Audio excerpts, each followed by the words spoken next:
David Allen Miller in Cosmos. Checking on someone about music and other stuff. Hi, I'm David Allen Miller. Here's a highlight from my amazing interview with the great Derek Bermel. To see the full interview, just click on the link in the description below. Thanks so much for watching.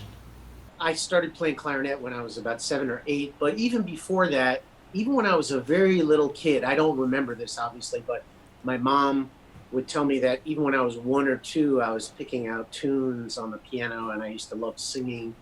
And so when I started playing the clarinet, that was one thing in terms of my musical education, learning how to read music. But I think when I really started being interested in composing was when I started the piano. My grandmother had bought me a beat up piano from one of our relatives, and she brought it home, and I started immediately composing, and then I became very enamored of the music of Thelonious Monk. And this was when you were about how old? How old were you then? Probably about 11. Uh-huh.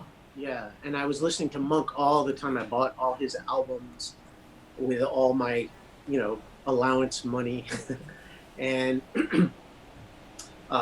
so yeah, that was a really important thing for me, because I think even today Monk is probably the composer who had the biggest harmonic influence on my work.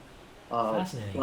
But of course, as you say, I did hear the clarinet concerto of John Corigliano when I was about 8 or 9, and it had a huge impression on me.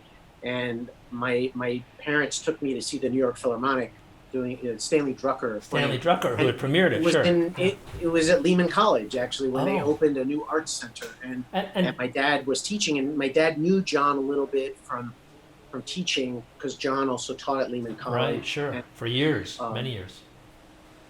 Yeah, and so. But there was something about the music. You got the music, or you wrote a letter, or what's the story? No, my dad just saw John one day in the hall at Lehman College and said, I just wanted you to know that we took my son, who just took up the clarinet, we took him to see your clarinet concerto, and he absolutely loved it and was really blown away by it. And the next day, my dad went to his mailbox, and there in his mailbox was a copy of the clarinet part for John's clarinet concerto. Wow, that's neat. So it just showed that he's somebody that's very special.